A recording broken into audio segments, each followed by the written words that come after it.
Welcome back to the Beginner's Guide to Doctor Who. Now, Doctor Who is known for drawing inspiration from Greek mythology on numerous occasions. The Mythmakers with William Hartnell saw the Doctor be confused for a god, and most recently the God Complex saw the Doctor face a space minotaur in a hotel. Yeah, this show gets really weird. Today, journey with me to the most unique interpretation of any sort of mythology. Journey with the Second Doctor into the land of fiction with The Mind Robber. The Mind Robber was written by Peter Ling, directed by David Maloney, produced by Peter Bryant, and broadcast on Saturdays from the 14th of September to the 12th of October in 1968. Let's begin with Episode 1. We open on where the last story, The Dominators, left off with a volcanic eruption, while the Second Doctor, played by Patrick Troughton, watches in awe. Companion Jamie McCrimmon, a Scottish Islander from the 1700s, played by Fraser Hines, has him come back into the TARDIS because the lava is getting ever close. The Doctor gets ready to dematerialize while Zoe Harriet, a young scientist from the late 21st century, played by Wendy Padbury, watches from the scanner. The console begins to give off mercury gas as the lava engulfs the TARDIS. A part is stuck, but the Doctor is able to get them away by reluctantly using an emergency power unit that will take them out of reality itself. The TARDIS dematerializes as the lava engulfs it. Zoe notices that there's no reading on the console, but Jamie assures them that they must be safe because the column has stopped moving. The Doctor says that they are nowhere because they have landed. Jamie and Zoe go to change as the Doctor goes to do some maintenance. With the Doctor, Zoe enters in a sparkling catsuit and is curious about what's outside, but the Doctor says that they must not leave because he doesn't know exactly what could be outside. Back in the console room, Jamie sees Scotland on the scanner and is mesmerized. Zoe walks in as the image disappears, but Jamie is convinced that they have landed. But then Zoe sees her home city on Earth. The pair argue over what they saw because the scanner is empty.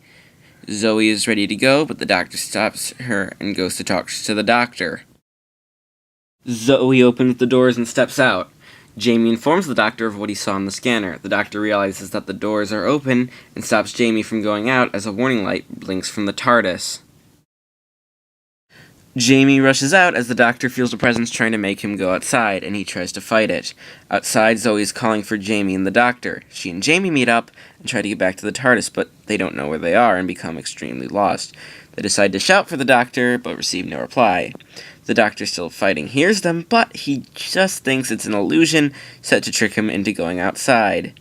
Jamie and Zoe are approached by white robots, but cannot see them at first. Zoe sees her home again, and Jamie assures her it's a trick. Jamie also sees Scotland, and Zoe slaps him. They see the white robots, which surround them. They see images of themselves and Zoe screams. The Doctor is being beckoned out, but he fights it, and the robots perform hypnosis on Jamie and Zoe. The Doctor leaves the TARDIS. Outside, he calls to Jamie and Zoe, and the two of them go closer, and the Doctor drags them inside and dematerializes. Inside, they hear a hum, and the Doctor says that they don't know where they're going. The Doctor muses on what is real and what is fantasy as Jamie begins to seize in his sleep. Zoe reads the meter on the TARDIS console, which stops at 994, but then starts slowly going up, indicating that they are, in fact, safe. Jamie wakes up from his seizure and claims he dreamt of a unicorn.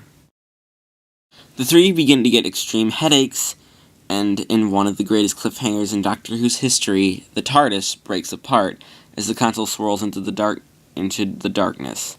Zoe sees the Doctor in a trance as the console swirls into a misty blackness.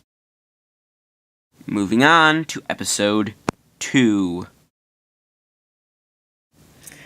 We open in a forest where Jamie is lost. He hears Zoe cry for him and sees a redcoat. Goes to fight this redcoat, but freezes in place. Zoe's lost in the same forest and nearly runs into a wall, and she reveals to herself that she is trapped, as she goes through a door that appears in one of the walls, and then she just falls into the darkness. In a control room with many monitors and a sort of brain in the middle, there's a man muses on how well everyone is doing and tries to spy on the doctor.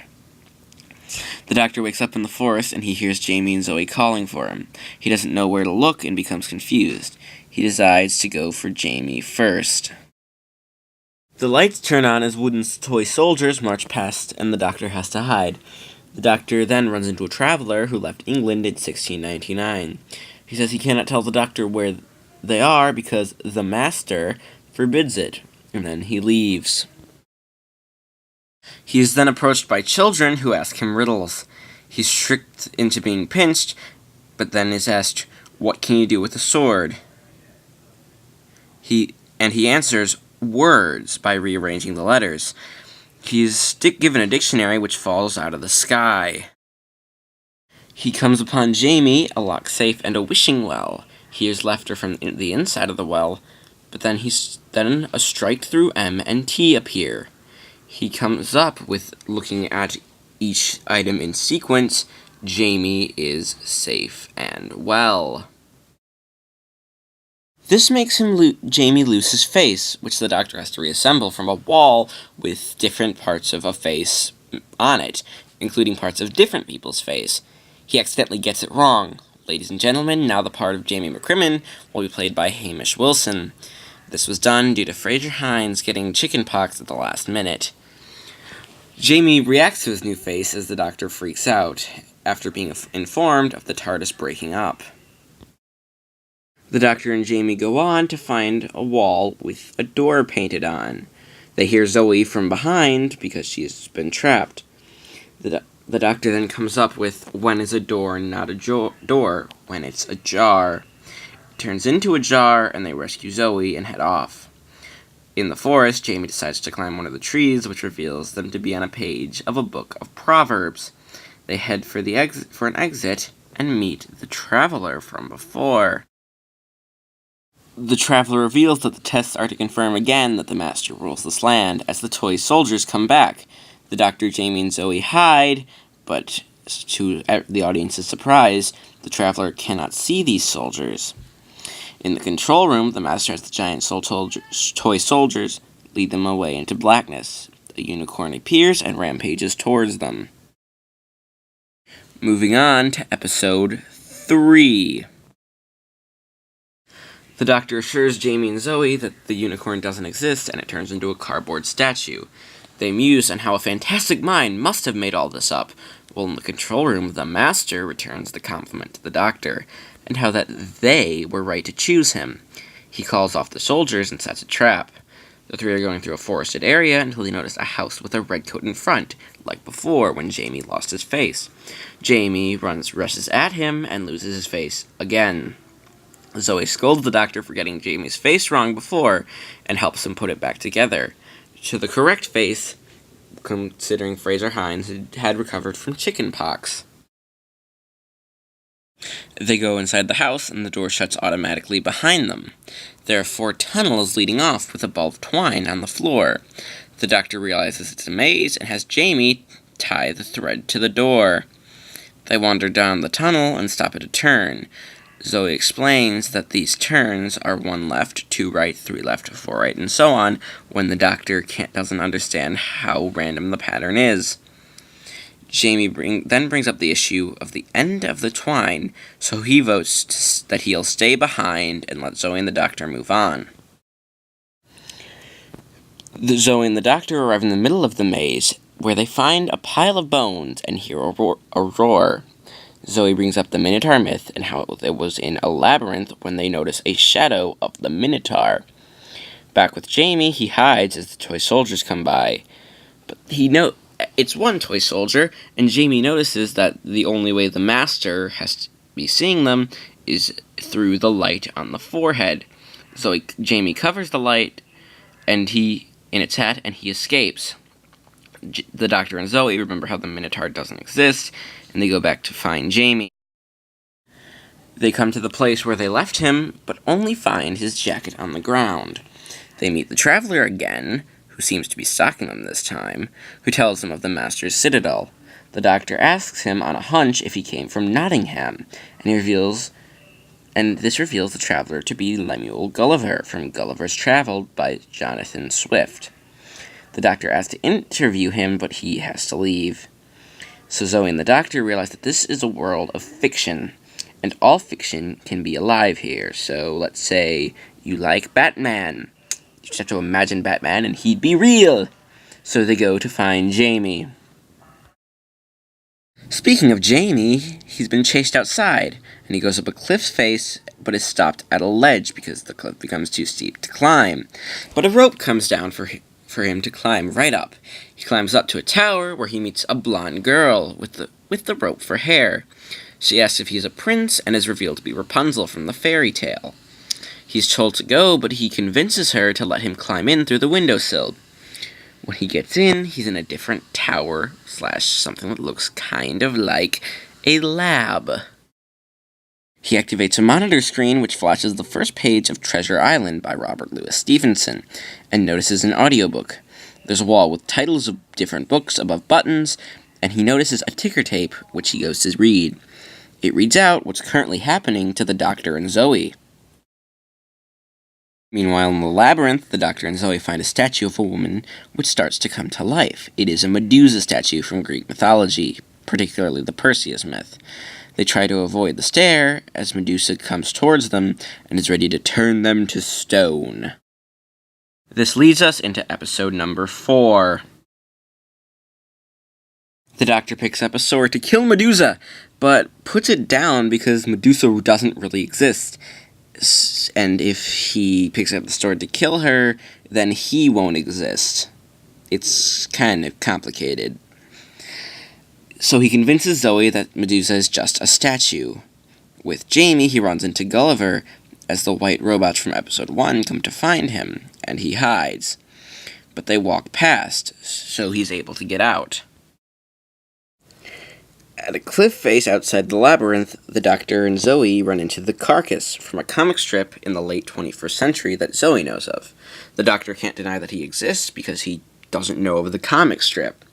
The Carcass tries to fight the Doctor and Zoe, who, in a very nicely choreographed fight, but probably the funniest point is when Zoe gets him into a headlock, making him submit. That makes him their slave. I love this show. They go up to the Citadel, and the Doctor rings the bell, and they enter. Jamie and Gulliver are arguing over what went to find Jamie. Jamie thinks it's the white robots from episode 1, and Gulliver thinks it's the Yahoos from the Gulliver's Travel novel. The Doctor and Zoe show up, and they all decide to see the Master, except Gulliver, who can't. The Master's been the one that's been controlling them this entire time. The Doctor determines that the machine in the room that with the ticker tape makes whatever it writes into a fiction, and Zoe trips an alarm. The white robots arrive and lead the Doctor, Jamie, and Zoe to a doorway. A voice from inside calls out, "Won't you walk into my parlor?" Ends it there. The Doctor finishes the line with, "Said the spider to the fly." They meet the Master, at least this version of the Master, who is a writer from 1926 England, who fell asleep at his desk. His brain is running this operation, which has a mind of its own. The Doctor has been brought to take over because he is ageless, and this current Master is getting very old and will die soon, but the Doctor, of course, refuses. Jamie and Zoe slip away into a library and are cornered by the white robots. The Master reads off the cliffhanger for this episode, which sees Jamie and Zoe overpowered by the white robots and are closed into a giant open book of fiction. Dun dun dun! Moving on to episode 5. The book shuts on Jamie and Zoe, and the Master says that if the Doctor takes up command, he can save them, but he refuses again, and the robots are sent out. The Doctor climbs up to a balcony of the Citadel to escape. He runs into Jamie and Zoe, who keep repeating the same things in succession, usually about the TARDIS has blown up, we can't get home, and for some reason Zoe is really tired. The Doctor realizes that they are now fiction, but he notices the Master Tape, which is ironically named, in a room below them. He calls for the Carcass, because he's still their slave, to pull off the sunroof and get a rope. He uses Rapunzel's hair to get down, which she, of course, doesn't mind. The Doctor gets down and starts to write, but realizes that he can't, because he, Jamie, and Zoe would become and stay fiction. Outside, the children from Episode 2, Gulliver, the Carcass, and Rapunzel surround the Doctor. The Master makes Jamie and Zoe as fiction go to destroy the Doctor. The Doctor notices the TARDIS, and Jamie and Zoe step out, tell him that it's time to go. He goes into the TARDIS, but Jamie and Zoe close the doors behind him from the outside. They start laughing maniacally about how it's not over quite yet, as it's an actual cardboard cutout falls down and reveals that the Doctor is trapped in a case. He is teleported to the control center where he's hooked up to the computer. The Master's brain wants the Doctor to put a plan to conquer the Earth, which is kinda not elaborated on. It just guess it is. The Doctor tells the Master that he is on equal playing field because he's in the computer. He's hooked up to the computer and can control this land. The Doctor sends a telepathic message to the real Jamie and Zoe, who are still trapped in the book, who escape but are cornered by toy soldiers. The Doctor has the Carcass rescue Jamie and Zoe, but the Master has him turn on them. But the Doctor has the Carcass's gun be out of energy. Thus begins a long battle between the Doctor and the Master's minds, kind of reflecting what'll happen in The Deadly Assassin with Tom Baker in about a decade's time. The Master starts with having Cyrano de Bergerac, a Frenchman with a large nose, appear, and he fights with the Doctor's champion, D'Artagnan, from The Three Musketeers by Alexandre Dumas, who the Doctor, of course, has made appear. Jamie and Zoe escape into the Citadel as the Master changes de Bergerac with Blackbeard, the version from Treasure Island by Robert Louis Stevenson, while the Doctor changes his fighter to Sir Lancelot from Le Morte d'Arthur by Sir Thomas Malory. Jamie and Zoe search the Citadel as the Master Brain deems the Doctor expendable, and he sends out the robots on him with destructor beams. The Doctor is helpless because if he saves himself, he will become fiction. Jamie and Zoe sneak up to the control panel and smash buttons, causing an overload in the Master Brain, setting the room on fire and freeing the Master. The Doctor, Jamie, Zoe, and the Master leave the room as the land of fiction collapses. And the TARDIS puts itself back together, ending the episode with a caption, "Next week, the invasion." Final thoughts? The concept of a reality made of fiction is an oxymoron that could easily become a boring concept, yet Doctor Who did it brilliantly. Peter Ling's story isn't extremely well written, especially since it had to be edited into 5 20-minute parts instead of the intended 4, which can kinda screw with your original writing. The acting is great, especially Fraser Hines and Wendy Padbury for being evil in that one scene in episode 5. The only cast member that wasn't up to the standards was Hamish Wilson in episodes 2 and 3 as Jamie, but of course it was a rush replacement due to an illness, so what are you gonna do? There are also some minor hiccups in some of the child actors, but nothing. They were much better child actors than you get today, and most viewers can overlook them. I really liked all the sets, because they really just looked so creative, but some of them wouldn't have looked as well if the story was shot in color, especially some of the black backgrounds near the end wouldn't have worked. I don't really hear many people talking about the story much anymore, which I wouldn't put this in my top 10, but it's a great story for someone who hasn't seen much Doctor Who and shouldn't be skipped. You get a really good feel for Patrick Troughton's Doctor and the serialized format of the classic series due to the shorter episodes and the amount of plot that's been sort of squeezed into them. All in all, I give Doctor Who The Mind Robber and 7% for its great story and characters, but mixed guest cast and slightly lacking sets. If you'd like to buy the story, which I would recommend, pick up the Mind Robber DVD, released in 2005 in all regions. See you next time with the Third Doctor in Terror of the Autons. In the meantime, like, comment, and subscribe. I'm Lux Lego Productions, signing off.